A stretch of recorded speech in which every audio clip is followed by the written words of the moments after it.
जरा व्याधि नाशकम औषधम इति रसायन।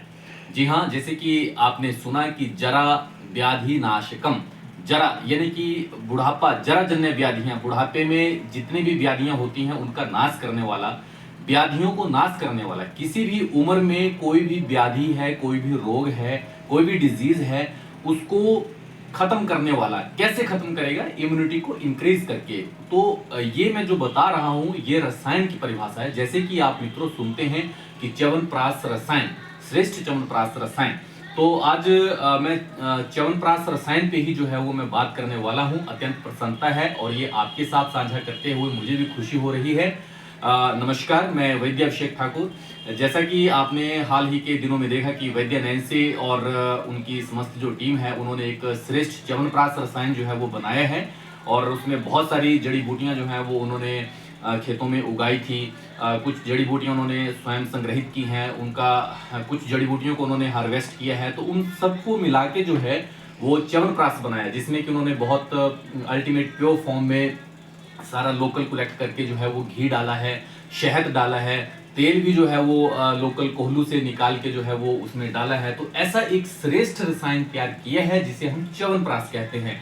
च्यवनप्राश रसायन का एक और परिभाषा जो है वो शास्त्रों में बताया गया है कि प्रशस्ता नाम रसादी नाम शुक्रांता नाम धातु नाम लाभम उपाय प्राप्ति उपाय अतः रसायन इव उच्यते। अब ये बोलता है कि प्रशस्ता नाम रसादी नाम, रस आदि नाम से शुक्रांता नाम। आप सभी को मैं बताना चाहता हूं कि आयुर्वेद विज्ञान के अनुसार हमारे शरीर में जो है वो 7 धातुएं होती हैं। उनमें जैसे हम बोलते हैं रस, रक्त, मांस, मेद, अस्थि, मज्जा और शुक्र, ये 7 जो हैं वो टिश्यूज हैं।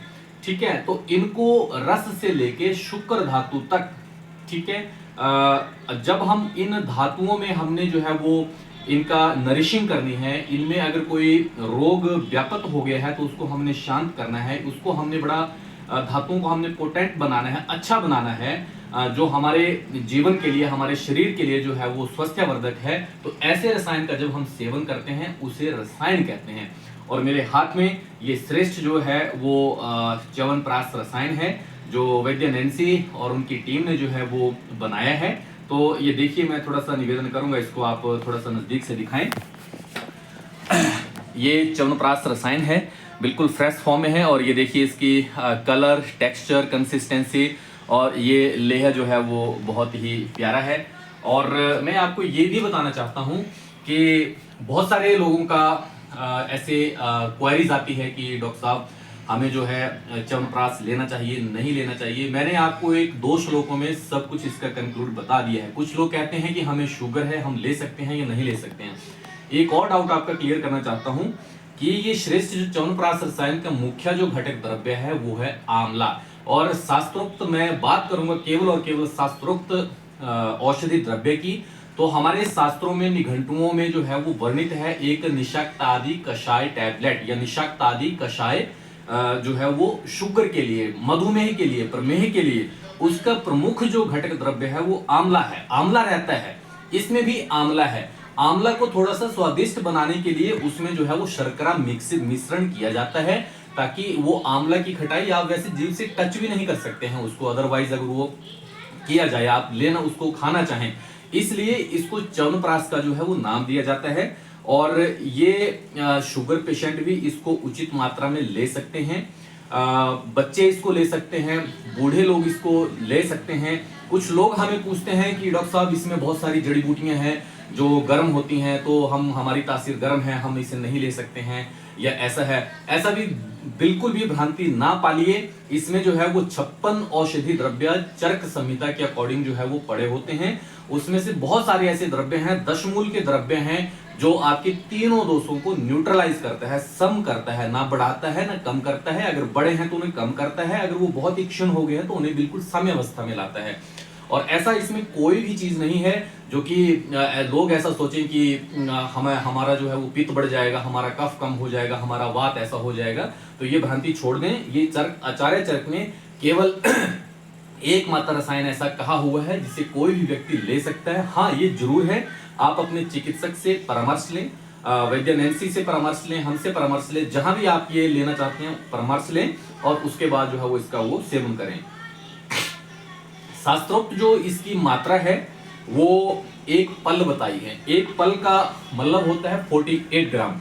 तो ऐसा भी इसमें विधान है, कुछ हमारे वैद्य लोग, हमारे गुरुजनों से मैंने सीखा है, सुना है कि 48 ग्राम जो है वो इसका अर्ली मॉर्निंग्स में सेवन कर लिया जाए, ऊपर से दूध पी लिया जाए, और उसके बाद जब आपको दोपहर में भूख लगे तभी आपने खाना खाना है। मैं ये नहीं बोल रहा हूँ कि आप ऐसा करिए, मैं बता रहा हूँ जो एक प्रचलित जो प्रैक्टिस है। और मैं आपको एडवाइस करता हूँ कि इसका 1 चम्मच जो है, जैसे आपने ये ले लिया, तो 1 चम्मच इसका जो है वो आप लें और इसका जो है वो आप सेवन कर लें। और जब भी आप लेहन है, इसका नाम है च्यवनप्राश अवलेह। अवलेह मतलब लेहन। जैसे अगर मैं इसको खाता हूं तो इसको एकदम से आपने अंदर नहीं निगलना है, या एकदम से जैसे बच्चे टॉफी या कुछ और चीजें चबा के अंदर निकल लेते हैं, वैसे नहीं करना है। लेहन मतलब इसको चाट चाट के लेना है। तो ये बहुत ही वैद्य नैन्सी को मैं बहुत बधाई देना चाहता हूं। क्या इसका टेस्ट है। और ऐसे लेके आप इसको आराम आराम से लगभग 2-4 मिनट के लिए मुंह में चूसते रहें, जैसे आप आइसक्रीम चूसते हैं। और उसको चूसने के बाद जो है वो आप थूक की लार में ये मिक्स होके, जैसे मैं भी इसको अभी खा रहा हूं, तो थूक की लार में मिक्स होके ये अपने आप आपके जो है वो लोअर जीआईटी ट्रैक में चला जाएगा। और वहां से ये जो इसके घटक द्रव्य हैं, रसायन कार्य जो करेंगे वो चूसित हो जाएंगे शरीर में। और उसके बाद जो है वो फिर आप एक दूध का गिलास जो है वो आप ले सकते हैं, बीच में भी आप ले सकते हैं। ये सर्वश्रेष्ठ रसायन है।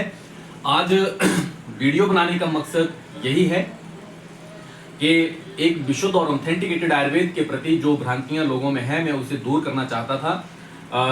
आप इस श्रेष्ठ रसायन को ले सकते हैं, कोई भी व्यक्ति इसे ले सकता है। शुगर वाले पेशेंट, डायबिटीज वाले पेशेंट इसको ले सकते हैं। हाई बीपी हो, कोलेस्ट्रॉल हो, कोई भी रोग हो, आप इसे ले सकते हैं। पित्त संबंधी बीमारी वाले इसे ले सकते हैं। कफ वालों के लिए तो ये अमृत है। और इसमें जो जड़ी बूटियां डाली हैं वो अपने आप में दिव्य है, अपने आप में वो अतुल्य है, अविस्मरणीय है और अद्भुत है, मैं कहूंगा। क्योंकि मैंने स्वयं भी देखा है कि ये औषधियां जो हैं वो स्वयं संग्रहित और स्वयं हार्वेस्टेड करके जो है वो डाली गई हैं। तो टेक्सचर और कलर और इसका स्वाद, लाख लाख बधाई देना चाहूंगा वैद्य नैन्सी को। बहुत मेहनत की है उन्होंने। तो यही मेरा एक संदेश है कि श्रेष्ठ च्यवनप्राश रसायन को आप लीजिए, खाइए और इससे जो है वो अपने शरीर को स्वास्थ्यात्मक दृष्टि से आनंदित करिए। जय आयुर्वेद।